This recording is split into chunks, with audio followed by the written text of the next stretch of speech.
आणि याच व्यवहारातून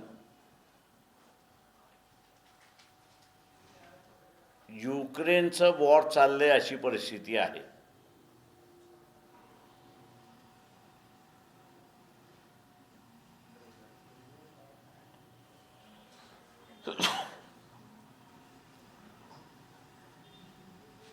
येत्या काही कालावधीमध्ये जे आर्मी चीफनी म्हटलं आहे की आपल्याला एका युद्धाला तोंड द्यावं लागेल.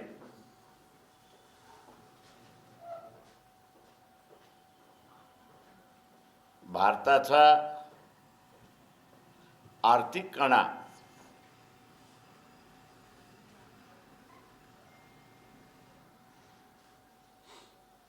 हा मोडण्यासाठी एका बाजूला पाकिस्तान आणि दुसऱ्या बाजूला बांगलादेश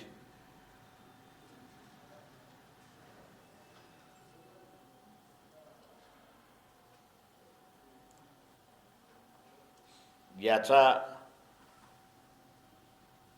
वापर केला जाऊ शकतो.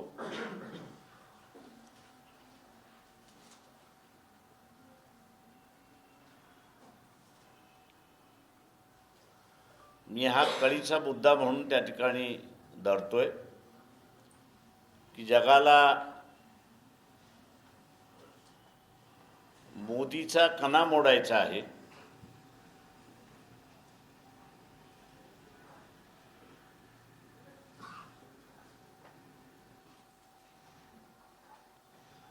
इंग्रजीमध्ये ज्याला इगो आपण म्हणतो, त्या इगोमुळे कदाचित भारतावरती युद्ध लादल्या जाईल.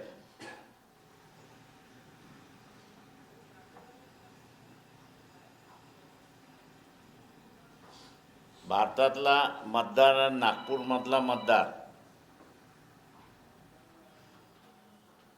हा खऱ्या अर्थाने भारताचा मालक आहे.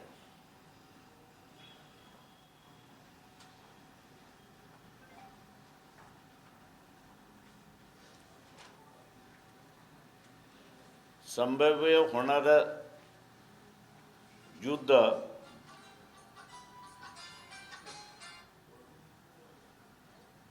हा भारतातला नागरिक सुद्धा थांबवू शकतो.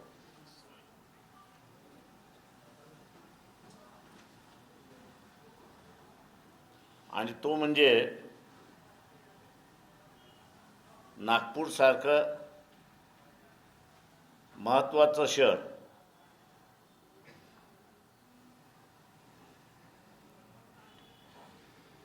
आणि ह्या महत्त्वातल्या शहरातल्या मतदारांनी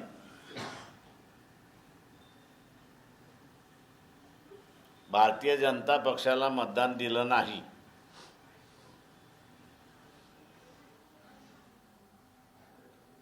तर मोदीचा इगो मत न देऊन दुरुस्त करता येतं.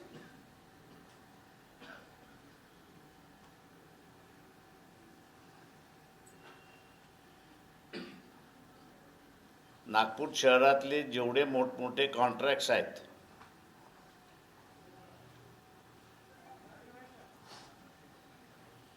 हे नागपूरमधल्या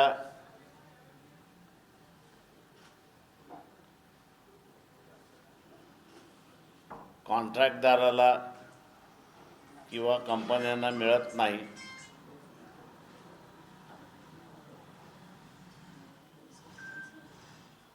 तर राज्याच्या बाहेरच्या कंपन्यांना मोठ्या प्रमाणात दिल्या जातं.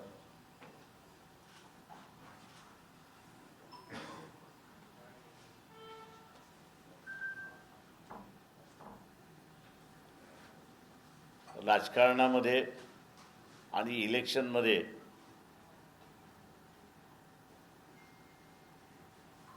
पैशाचा स्तोम फारच माजलेला आहे.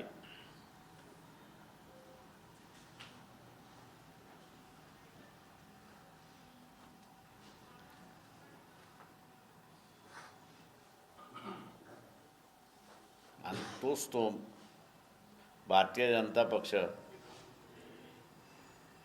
की आम्ही नॉन करप्ट आहोत असं म्हणतात आहेत, त्यांच्याच कालावधीत चाललेला आहे.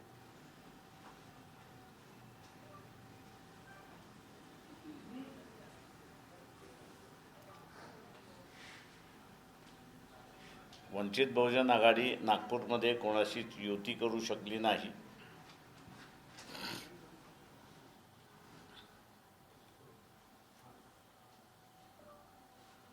हे बरोबर जरी असलं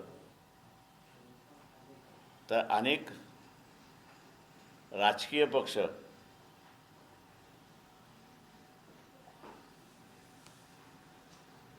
ज्यांच्या स्टेट लेवलवरती युत्या होत्या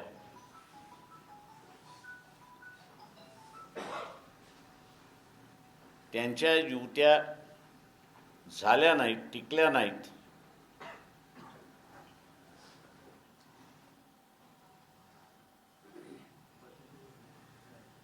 त्यासुद्धा इंडिपेंडेंटली लढतात आहेत अशी परिस्थिती आहे.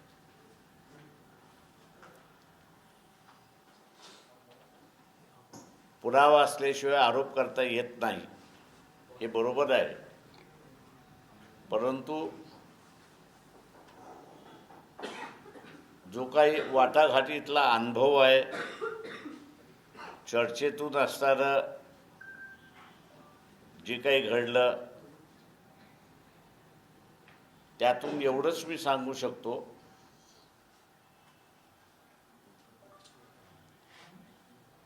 की सत्ताधारी पक्षाने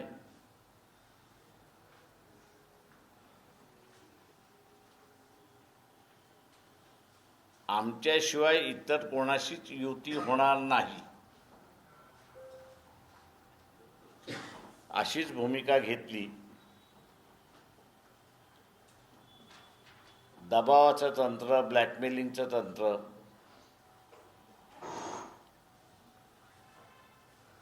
हे आता मॅक्सिमम पद्धतीने वापरायला लागलेत अशी परिस्थिती आहे.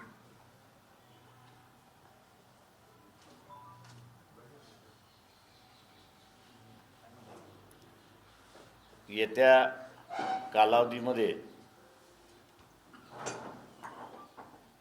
पॉलिटिकल पार्टीज यांचं अस्तित्वच चॅलेंज करण्याची प्रक्रिया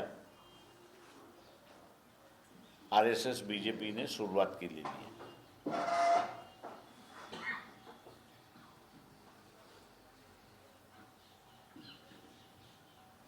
म्हणून सिलेक्टिव्हली काही ठिकाणी अजित पवार आणि काही ठिकाणी एकनाथ शिंदे यांच्याशी युती झालेली आहे.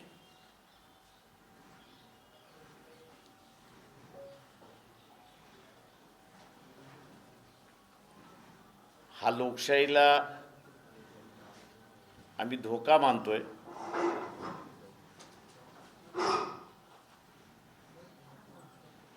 आणि मतदाराने पॉलिटिकल पार्टीज टिकतील असं राजकारण केलं, असं मतदान केलं पाहिजे.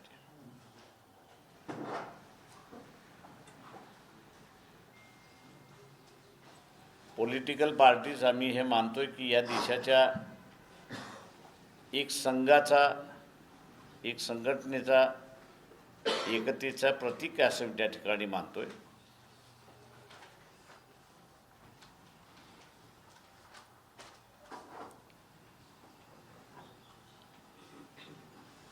पॉलिटिकल पार्टीजच संपल्या किंवा शक्तिहीन झाल्या तर डायव्हर्स मास जो आहे आणि डायव्हर्स इश्यूज जे आहेत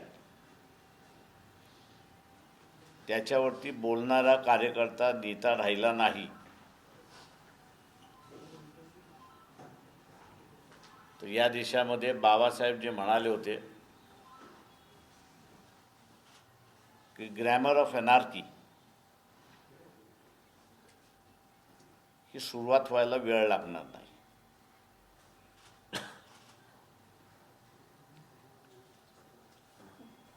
आणि म्हणून नागपूरमधल्या मतदारांना आम्ही आवाहन करतोय, कोणालाही मतदान करा, आम्ही आम्हालाही मतदान करा असं म्हणतोय, पण भारतीय जनता पक्षाला या निवडणुकीमध्ये मतदान करू नये.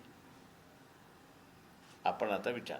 सर एक प्रश्न असा आहे, तुम्ही सगळ्या विषयावर बोलले. नागपूर महानगरपालिकेची निवडणूक आहे, संपूर्ण शहरभर राज्यभर पोस्टर लागले विकासाच्या मुद्द्यावर भाजपला यश द्या. नागपूरचा जर प्रश्न पाहिला आपण तर 1,00,000 कोटी रुपये केंद्र सरकारच्या वतीनं गेल्या 11 वर्षात खर्च झाले. 7.5 वर्षात जवळ 50,000 कोटी रुपये खर्च झाले.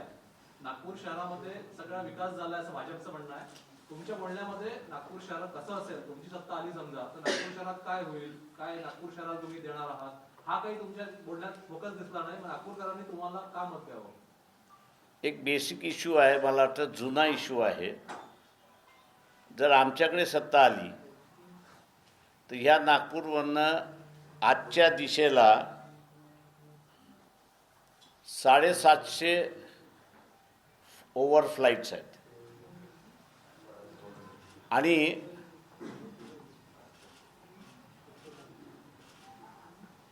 14,000 किलोमीटरचा जो ओव्हरफ्लाईट आहे, कुठेही रिपेअर सेंटर नाही किंवा एमर्जन्सी सेंटर नाही. नागपूर हे एमर्जन्सी सेंटर झालं पाहिजे, ही इंटरनॅशनल मागणी आहे. त्याच्या महानगरपालिका द्या, आम्ही हे इंटरनॅशनल सेंटर उभं करतो आणि नागपूरचं बजेट जे आहे हे रिपेअर सेंटरमुळे 42,000 कोटीवरती घेऊन जाऊ. इथल्या सवर्णांची ताकद आहे का देण्याची, तेवढी त्यांनी बोलावी.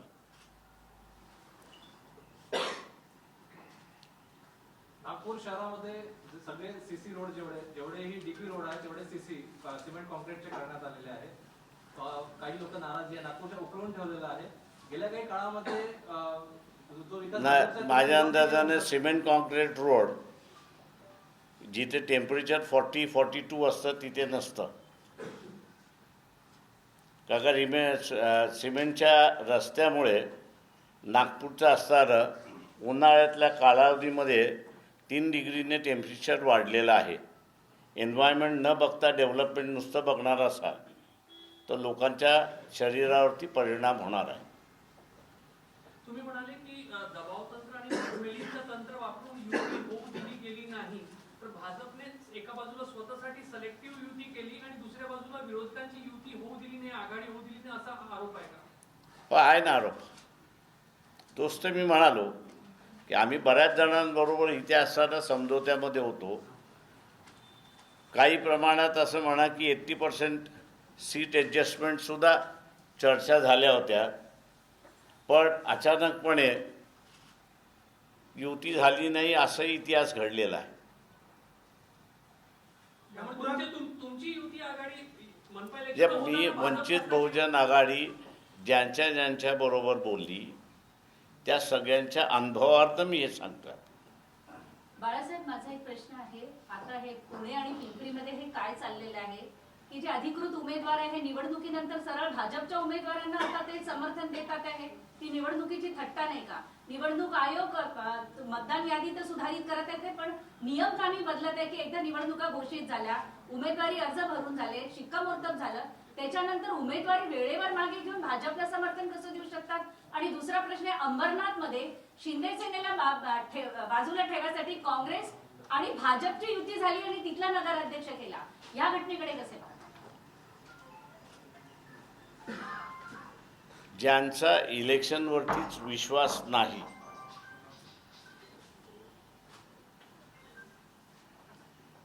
त्यांच्याकडून तुम्ही असणारं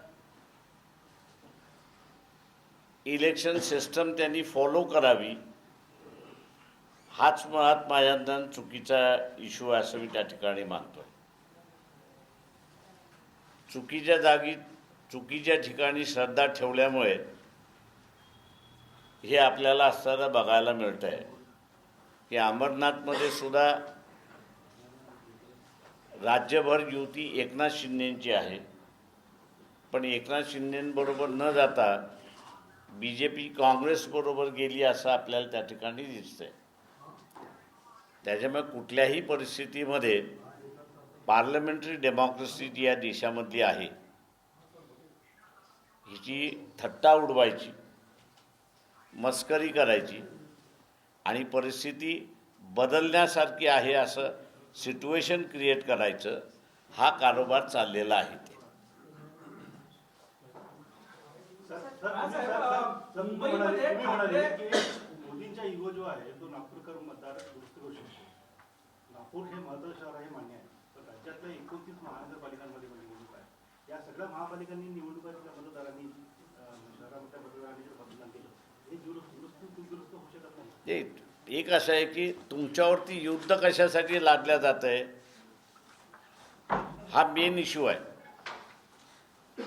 2 महिने 2.5 महिन्यामध्ये तुम्हाला युद्धाला फेस करावं लागेल हे मी आज तुम्हाला सांगतोय.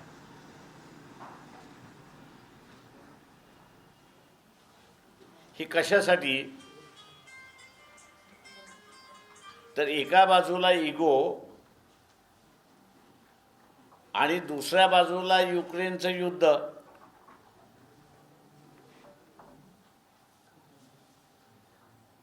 मतदारांनीच जर मोदीला धडा शिकवला ते इगो मोडला, मग राहिला फक्त कमर्शियल इश्यू. तो अक्रॉस दी टेबल बसून तुम्हाला सोडवता येतो. त्याच्यामुळे काही प्रश्न हे लोकशाहीमध्ये मतदारांनाच सोडवावा लागतो.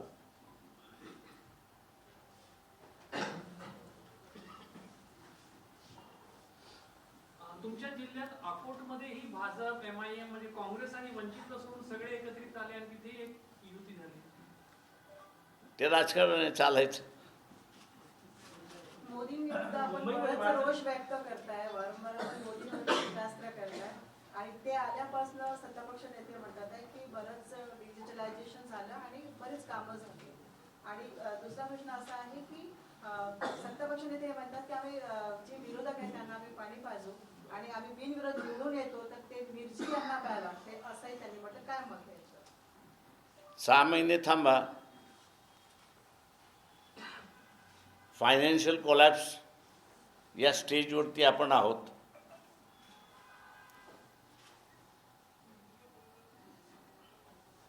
आपण विकास झाला असं म्हणतो, कुठला विकास झाला? डिजिटलायझेशनने असणारं पोट भरत नाही ना, बेरोजगारी कमी होत नाही ना.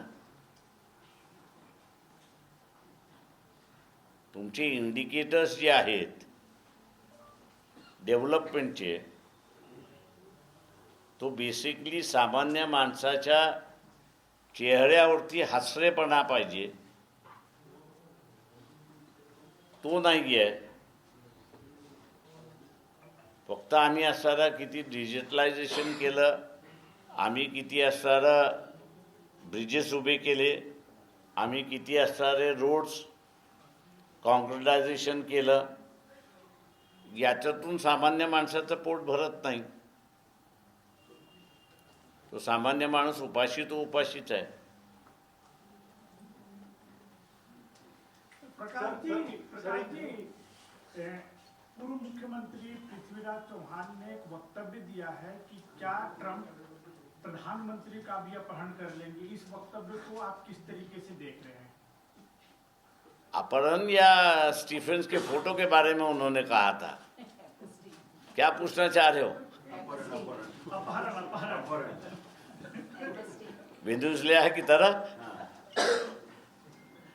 इस वक्तव्य को किस तरीके से देख रहे हैं? देखिए, सवाल ऐसा है कि अमेरिका जो है वो अपना डॉलर बचाने में लगा हुआ है और चाइना जो है वो डॉलर से खेल रहा है. एक जानकारी सिर्फ आपको देता हूं कि जैसे अपने यहाँ रिजर्व बैंक के बॉन्ड निकलते हैं, वैसे यूएस में ट्रेजरी बॉन्ड्स निकलते हैं, यूएस ट्रेजरी बॉन्ड्स निकलते हैं.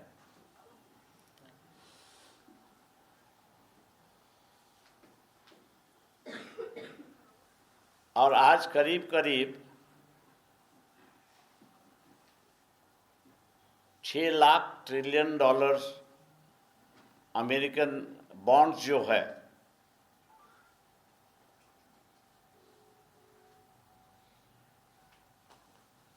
सरप्लस एक्सपोर्ट जो होता था उससे उन्होंने खरीद के रखा है।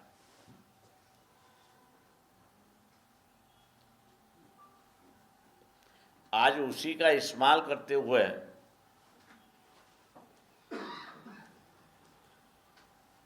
चाइना जो है वो इंटरनेशनल करेंसी डॉलर से योंग लाने की कोशिश है।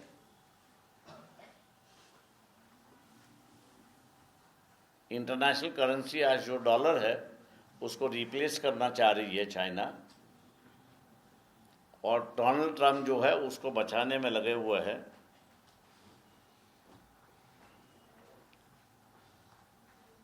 हम लोग इस वक्त जो है वो चाइना के साथ में,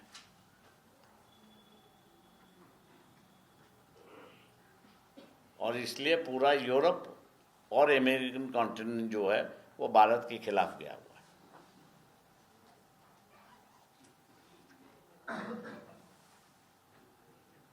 सर, एक दूसरा प्रश्न है, जेएनयू में प्रधानमंत्री और गृह मंत्री के खिलाफ नारे लग रहे हैं, आपत्तिजनक नारे लग रहे हैं। कई बार आप जेएनयू जा भी चुके हैं, क्या लग रहा है किस प्रकार की जेएनयू में प्रधानमंत्री और गृह मंत्री के खिलाफ आपत्तिजनक नारे लगना, किस तरीके को इसको देख रहे हैं आप? मेरे ख्याल से स्टीफन का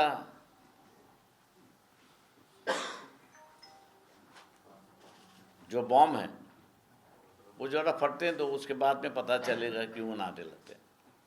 सर, बिनविरोधची जे काही परंपरा आणि सुसुळ्या हे मतदार भाषण भरपूर म्हणतंय की ही मतदाराची प्रगल्भता आहे. तुम्हाला वाटतं का भविष्यात अशा प्रकारच्या बिनविरोधच्या संदर्भात काही धोरणात्मक निर्णय व्हावा? कसं आहे, जे जे इन्क्वायरी खाली आहे ते प्रो बीजेपी बोलत राहणार. त्याच्यामुळे यांच्या वक्तव्याकडे फार महत्त्व देत नाही. स्वतःला इन्क्वायरीतून वाचवायचं आहे आणि म्हणून अशा रीतीने स्टेटमेंट्स येतात.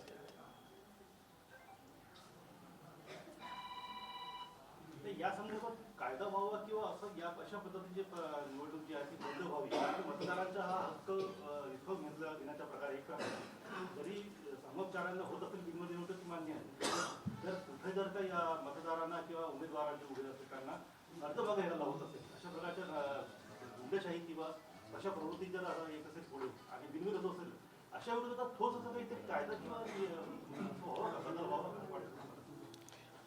नाही, असं आहे की कोणी अँटिसिपेट केलं नाही की एवढ्या मोठ्या प्रमाणात असणारं या देशामध्ये दमदाटी दपटशाही होऊ शकते म्हणून. आता मला वाटतं आपण जसं म्हणताय तसं एकदा फॉर्म भरला की तुम्हाला विड्रॉल करण्याचा अधिकार नाही, हा कायदा आणावा लागेल अशी असणारी परिस्थिती आहे. लातूरमध्ये विलासरावांच्या आठवणी पुसून टाका रवींद्र चव्हाणांच्या या विधानाकडे तुम्ही कसे पाहता? मी मूर्खपणाचं स्टेटमेंट असंच बघतो. कोण कोणाच्या आठवणी मिटवू शकत नाही, कोण कोणाचं कार्य मिटवू शकत नाही. ते लोकांच्या समोर असतं आणि त्याच्यामुळे मिटून टाका हे असं म्हणणं सुद्धा मूर्खपणाचं आहे असं मी मानतो.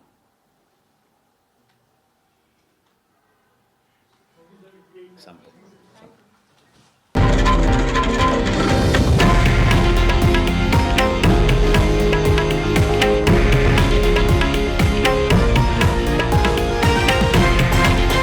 हे आहे देशातील नंबर 1 न्यूज नेटवर्क आणि आपण पाहत आहात TV9 मराठी, एकमेव.